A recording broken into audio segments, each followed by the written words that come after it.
Hello and welcome back to the channel, everyone. Today I'm doing a video that I literally just thought of and I had to do it. If you haven't seen some of my other videos that are similar, like items not to buy for bettas or to buy for bettas, or not to buy for hamsters or to buy, then you definitely should go check them out. I go to different pet stores and show you guys what products are safe and unsafe. And I do plan to continue that series again soon, as it has been almost a year since I posted the original betta video. And since it did so well and I've noticed a lot of new products in these pet stores, I figured it'd be the perfect time. So stay tuned for those. And before we get into this video, don't forget to drop a like and comment down below what you think the worst product in this video is. And you can also comment down below some other products, because I might turn this into a series if you guys really enjoy it. It's definitely interesting to research these products, so I don't know, I might do it either way. Sorry if the camera angle changed, I just had to adjust it a little bit. But let's go ahead and get into, as we are joined by our divided betta tank, which looks absolutely amazing, by the way. I redid both sides and I just think it looks a lot better, but maybe I'll give you guys an update. Maybe I'll post it on my second channel, and if you haven't seen my second channel, make sure you guys hit that subscribe button so we can hit 5,000 subscribers on there. It'll be linked down below and up on the screen somewhere.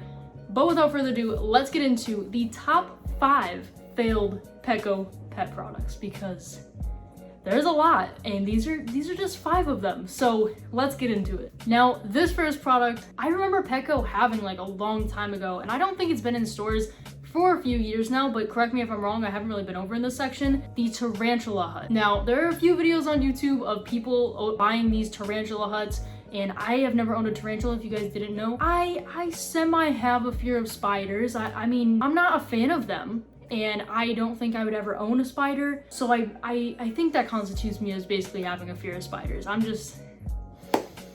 Spiders are not my thing. But I do remember going over there a few years ago, and I think I remember them having this. Like I said, I don't know if they still do, but this product right here, I put for a failed product because it looks like a water bottle with a spider in it. Now, if this is anything like it, I couldn't find too much information on it just because it is an old product. If this is anything like how they sell bettas, like baby bettas, these are baby spiders, I'm sure it was a nightmare. Because number one, it looks like a water bottle with a spider in it, which means that kids are gonna buy it and they're just gonna shake it and just kind of like in Nemo when she has the fish, it's like, wake up, like that thing. Also, it's a water bottle, it's not that secure, so again, a kid might just unscrew the cap and just, there you go, spider, be free. And I do not want a tarantula loose in my house. No thank you. And again, this kind of goes with the whole betta thing and just other animals that pet stores sell.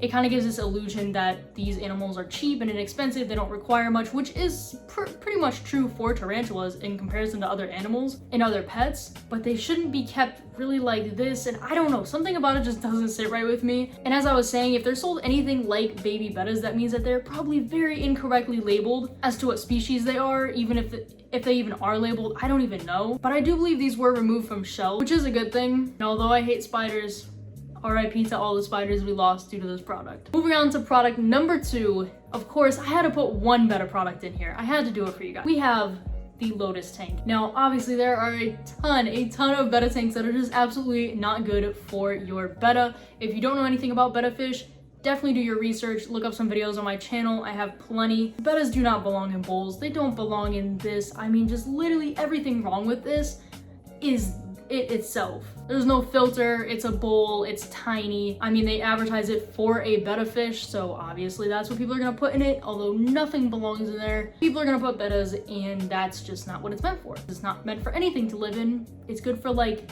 some cookies, some snacks or something, but definitely not anything living. Also, there's no filter, if I didn't mention that already. But honestly, these products are just so bad. And like I said, there are a ton more betta tanks like this, fish tanks like this at tons of different pet stores. I mean, Walmart, PetSmart, all of them. They all have really bad betta tanks because they advertise bettas as being this cheap, inexpensive, small, localized pet, and that's just not it. I mean, as you can see here, I have a 10-gallon with 2 bettas in it. It's just not necessary to put anything in a bowl. It's bad. Now, product number 3, if I didn't post it already, I have a very big rescue mission coming up for an animal that I was gonna get previously and decided not to because I thought I might be allergic. And well, I'll put it up on the screen if I already posted it. If not, make sure you stay tuned for it, because this is the craziest animal rescue I've ever done. It was left to die in a 90-degree weather. It was really bad. I did rescue it, and I will be having videos, if I haven't already, like I said, be posting those videos. Product number 3 is indeed the You and Me,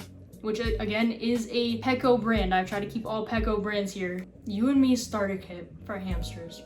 It's like $36. It is absolutely, remarkably terrible for a hamster. I mean, if you look at some of the reviews, some of them literally say that the first day they put their hamster in there, it tried to chew its way out, which if you didn't know, is a sign that it is stressed and that the cage is too small, way too small. And obviously this does not meet the requirements that a hamster needs. If you didn't know, all hamsters require 450 square inch minimum. And I just can't even imagine putting a Syrian hamster in here, because dwarf hamsters, you know, they're small, but Syrians are a decent size, and to be putting a Syrian hamster in there is just gotta be absolutely terrible. Also, it's advertised for kids. Again, colorful, cheap. Parents are like, okay, we're gonna get this for you. You're gonna have a new hamster. It's gonna be great. Meanwhile, the hamster is gonna die or escape or just really bad things. So again, it's a failed product. Also, Syrian hamsters need like 8-inch wheels, and dwarf hamsters need about 6. And I don't know how big this wheel is in here, but again, a Syrian being put in here, that wheel is definitely not big enough. And all these different attachments, and it is really bad. Getting into product number 4, we have Lee's Hamster Hideaway, Lee's Hermit Crab Hideaway, and just overall, hermit crabs are very, very much abused, just like bettas, just like hamsters. I typically own the animals that are very poorly taken care of, and I try to give them the best homes, because as you may or may not know, most bettas are sold in little tiny cups. Hamsters are put into these little tiny things when they're being sold with not the proper stuff, and then they get sold and they get put in these tiny little cages. So these animals are very often abused that I do own, but obviously I take care of them properly. And hermit crabs are just one of those things. I did previously own hermit crabs, and I did have to rehome them when I moved about a year ago. I did also rescue those, and hermit crabs, like I said, they're just very poorly treated, between painted shells, how they're sold. I mean, the list goes on and on, but this right here just really makes it terrible, because if you didn't know, PETCO and PetSmart and stuff like that, they sell their hermit crabs with painted shells, which is already bad as it is. They don't have the proper humidity or requirements in their tanks when they sell them. And if someone were to buy a hermit crab and buy this thing, this plastic carrier thing, I see them all the time on apps like Mercari, OfferUp, Craigslist, because people's hermit crabs just pass away because they're not living in the right conditions, and then they try and sell the cage. Well, this is basically the same thing. And comment down below if you would like me to actually do a review on one of these cages, like one of these like tiny hermit crab starter kit cages, because I'm really curious how bad they are.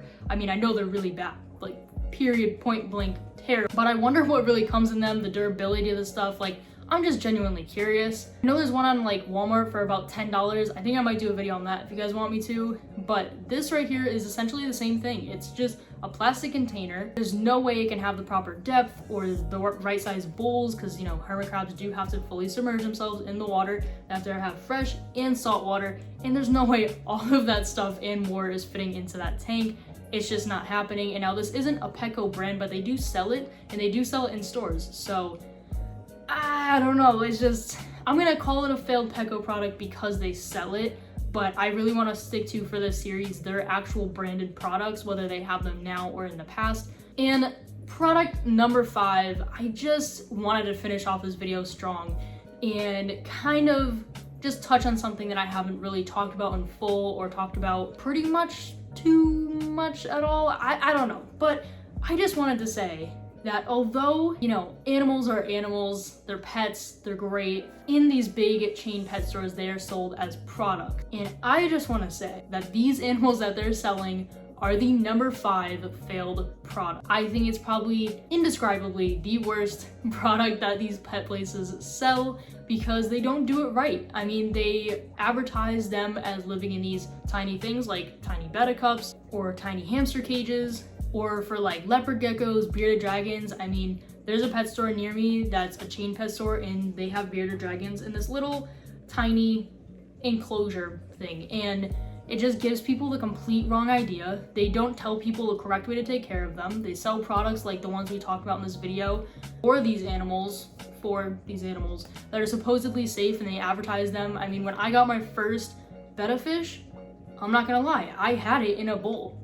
And I had it for like 3 years. But the thing is that I was a kid, and I was also told that that was correct. I'm not saying that all pet store employees are like that. I know there are a ton of them that watch my channel and other people's channels, and just don't watch channels in general, but they are doing the right thing. They're telling people, oh, hey, that's not good, this isn't good, that's not good. But the thing is that these employees shouldn't be responsible for the corporation sending out these products that are not safe in the first place. Because there are a lot of times in stores that I have to bite my tongue and just let people buy what they're buying because I know that they're not gonna listen to me. Especially if employee number 1 and 2 are like, oh yeah, that's a great option, it's gonna be great for your kid, they're gonna love it, and I'm just sitting there like, no, it's actually really, really wrong, and it's gonna end poorly as well. So yeah, I just wanted to wrap it up with that. I mean, they sell them in the incorrect humidity, all their reptiles mostly. I mean, you know, some places are updated and that's not true, but for the most part, you can see on YouTube, there are plenty of videos where people rescue like leopard geckos, especially where their tails are not fat enough, which means they're being underfed. Their humidity is not correct, which means that their shed is getting stuck, or cages aren't clean. You can actually see on my second channel, if I didn't post it already, I'll post it soon, but they installed a new setup at a local PetSmart of mine, and the betta cups literally just filled with algae and debris, and it was just really, really gross. So even if they update the stuff, doesn't mean it's correct. Yeah, I figured that would be my product number 5. Make sure you guys comment down below. I really enjoyed doing this video, like researching some of the products and just having my mind absolutely blown by the stuff that is sold. But I enjoyed doing this video. If you guys want this to be a series, make sure you drop a like and comment down below. Comment down below, like I said, if you want me to review that hermit crab tank. Comment down below. I don't know why I just stuttered. Also comment down below what your favorite failed product was in this video, or what like the most failed product you think was in this video, on top of some other failed products that are out there, because although I did find like 4 of them, I guess technically for this video, they are kind of hidden. Like you gotta look at like the lowest reviews and all that stuff.